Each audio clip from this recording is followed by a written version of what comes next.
ጤና ይስጥልን ውድ ኢትዮ ከረንት የዩቲዩብ ገጽ ተከታዮችና አድማጮች እንደምን አላችሁ? ለዕለቱ የተመራረጡን አርዕስተ ዜና ወደ እናንተ ይዘን ቀርበናል። ኢትዮጵያ ከአባይ ወንዝ ከፍተኛ መጠን ያለው ውሃ እየለቀቀች ነው ስትል ግብጽ ስሞታ አቀረበች። የግብጽ የውሃ ሀብትና መስኖ ሚኒስተር ባወጣው መግለጫ ኢትዮጵያን ከህዳሴው ግድብ ላይ ከፍተኛና ያልተቀናጀ ውሃ መልቀቋን ገልጸው በዚህ በታችኛው ተፋሰስ ላይ ከዚህ ቀደም ታይቶ የማይታወቅ ጅረት ማስከተሉን አስረድተዋል። በዚህም ጉዳይ የዜና ትንታኔ በሰፊው አካተናል። ቆይታችሁ የምትሰሙት ይሆናል። ተስፋና ስጋት የተደቀነባት ዩክሬን የአሜሪካ የውጭ ጉዳይ መስሪያ ቤት ሚኒስትር የሆኑት ማርክ ሩቢዮ ዩክሬን ጦርነት ለመቋጨት ጥቂት ስራዎች ቢቀሯት ነው አሉ። እጅግና ወሳኝ ከፍተኛ ለውጥ መመዝገቡን ያስረዱት ሚኒስትር ሩቢዮ መስራት የሚገባቸው ስራዎች እንዳሉ አስገንዝበዋል። በዚህም ጉዳይ ዜና ትንታኔያችን በሰፊው አካተናል። ቆይታችሁ የምትሰሙት ይሆናል። ወደ መጨረሻውና ወደ ሶስተኛው ዋና ርዕሰ ዜና ስናልፍ የኔቶ ሀገራት አረብ ሀገራትን ጨምሮ እስራኤልና አሜሪካ ተደምረው ቢመጡ ብቻዬን ገጥሜ ያሸንፋለሁ አለች። እንደ IRGC ገለጻ በአሁኑ ሰዓት የኢራን ወታደራዊ አቅም ማንም ከሚያስበው በላይ ነው ብለው ሲሉ ተናግረዋል። እነዚህን የመሳሰሉ አርዕስተ ዜና ወደ እናንተ ይዘን ቀርበናል። ቤተሰብ ለመሆን ላይክ፣ ሼር፣ ሰብስክራይብ ማድረገውን እንዳይረሱ። ወደ ዕለቱ የመጀመሪያ ዜና ትንታኔያችን ስናልፍ የመንግስቴም ጥላት የሆነችው ግብጽ ኢትዮጵያ ላይ አሁንም ወንጀሏን ቀጥላለች። ከህዳሴው ግድብ ጋር በተያያዘ ኢትዮጵያ ከአባይ ወንዝ ላይ ከፍተኛ መጠን ያለው ውሃ እየለቀቀች ነው ስትል ግብጽ ስሞታዋን አቀረበች። የግብጽ የውሃና ሀብት መስኖ ሚኒስተር ባወጣው መግለጫ ኢትዮጵያ ከህዳሴው ግድብ ላይ ከፍተኛና ያልተቀናጀ ውሃ መልቀቋን ገልጸው ከዚህ በታችኛው ተፋሰስ እና ከዚህ ታይቶ የማይታወቅ ጅረት ማስከተሉን አስረድተዋል። እንደ ሚኒስትሩ ገለጻ ከሆነ ሴፕቴምበር 10 ቀን የተለቀቀው የውሃ መጠን 485 ሚሊዮን ሜትር ኪዩብ ውሃ የነበረ ሲሆን ሴፕቴምበር 27 ግን የተለቀቀው ውሃ መጠን 780 ሚሊዮን ደርሷል አሉ። በህዳሴው ግድብ ላይ የሪሞት ሴንሲቲንግ ጥናት ማድረጉን ያስታወቀው ሚኒስተሩ በዚህም 1 ሜትር የሚሆን ውሃ መለቀቁን ገልጸው ይህም ከተፈጥሯዊ የአባይ ወንዝ የውሃ ፍሰት ወደ 2 ቢሊዮን ሜትር ኪዩብ የሚሆን ተጨማሪ ውሃ መለቀቁን እንደሚያመለክት አስረድተዋል። በመግለጫው ሲቀጥልም አባይ ወንዝ ፍሰት ላይ ግልጽነትና ተከታታይነት ያለው ቁጥጥር እንዲደረግ ኢትዮጵያ በተናጠል በህገ ወጥ መንገድ የምታደርገውን የውሃ አስተዳደር አደጋ እንደሚያስከትል ማሰቡን አውስተዋል። ከዚህ ቀደም ግድቡ ውሃ ፍሰት ላይ ተለዋጭ እርምጃ መውሰዷን ያስታወቀው መግለጫው በዚህም ወር ደግሞ ማለትም ከኖቬምበር 1 እስከ 20 ከፍተኛ መጠን ያለው ውሃ እየለቀቀች ነው ሲሉ አስረድተዋል። በተጠቀሱ ቀናት ውስጥ የተለቀቀው የውሃ መጠን በቀን አማካኝ 180 ሚሊዮን ኪዩብ ሜትር ውሃ መሆኑን ገልጸው በዚህም ወቅት ቀደም የሚለቀቀው ውሃ 100 ሚሊዮን እንደነበር ጠቅሰዋል። ይህም ከመደበኛው የውሃ ፍሰት 80% የጨመረ ሆኖ መገኘቱን ያስታወቁ ሚኒስተሩ እነዚህ ተደጋጋሚ እርምጃዎች በኢትዮጵያ ግድብ አሰራር ቴክኒካዊና ሳይንሳዊ ቁጥጥር አለመኖሩን ያሳያል አሉ። ይህ በእንዲህ እንዳለ አንድ የግብጽ ውሃ ሀብት ሚኒስተር ከፍተኛ ባለስልጣን አልማናሳ ለተሰኘው ጋዜጣ በሰጡ መግለጫ መንግስት እንደ አይነት ሁኔታዎች ይከሰታል ብሎ በመስጋት የቶሽካን አቅም ሲገነባ መቆየቱን አስረድተዋል።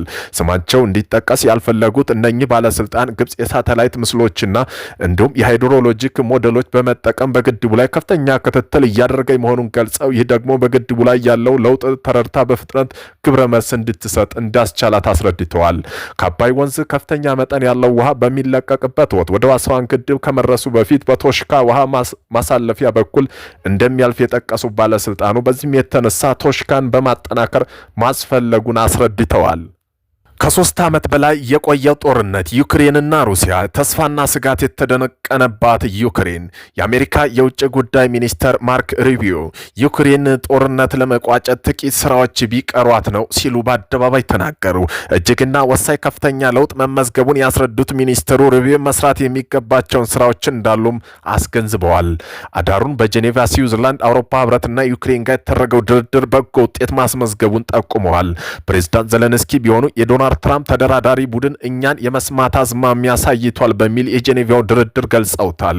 ዩክሬንና የአውሮፓ አጋሮች ፕሬዝዳንት ዶናልድ ትራምፕ ያቀረቡት ባለ 28 ነጥብ የሰላም ይውረድ እቅድ ለሩሲያ ድላ ነው በሚል በጥርጣሬ ይመለከቱታል።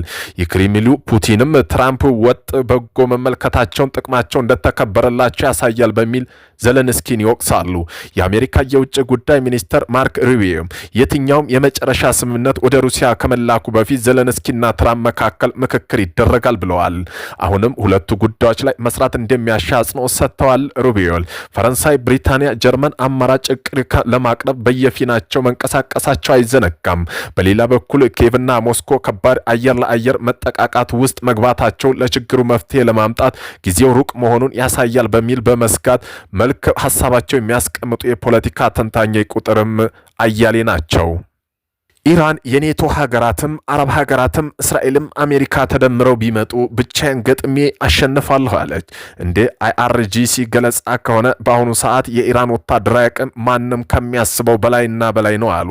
በጁን ወር ከአሜሪካ እስራኤል ጋር ካደረጉት 12 ቀን ጦርነት በኋላ ሀያላን የሚባሉ ሀገራትና ዓለም አቀፋዊ ህብረተሰብ ስለ ኢራን ወታደራዊ አቅም የነበረው ግንዛቤ ተቀይሯል። በዛ የተነሳ ድጋሚ ኢራን ፊት ለፊት ቀጥታ ጦርነት የሚደፍሯት አይመስለንም። እኛ ግን ለማንኛውም ብለን በየዕለቱ እየተዘጋጀን ነው ብለዋል። በጁን 12 ቀን ጦርነት ወዲህ ክፍተቶች ገምግመው ተዘግተዋል። የተለያዩ የኢራን ከተሞች፣ ክፍለ ሀገሮች ለዘመናት ሳይታወቁ የቆዩ በመቶ የሚቆጠሩ የምዕራብ ሀገራት የስለላና መረጃ ኔትወርኮች አጸዳን።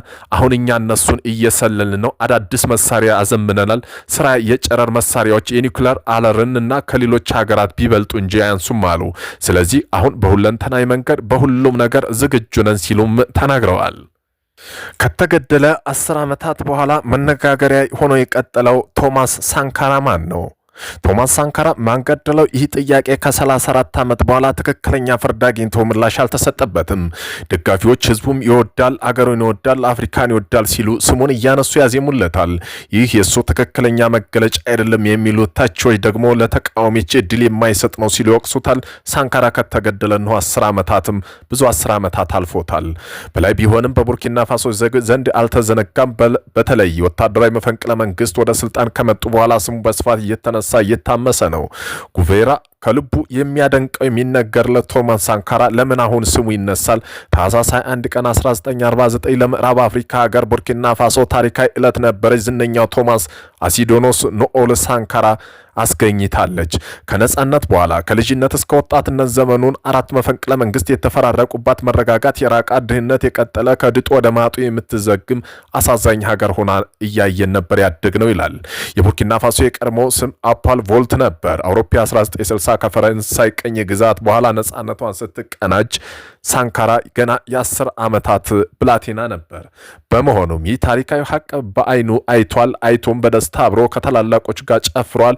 ደግሞ 1960ዎቹ 1970ዎቹ ተደጋጋሚ መፈንቅለ መንግስቶች የተፈራርቀው አምባገነኑ መሪ ሀገሩ እንደ ግርስታዎች ሲመዘብር ህዝቡ ላይ ግፍ ሲፈጽም ተመላክቷል።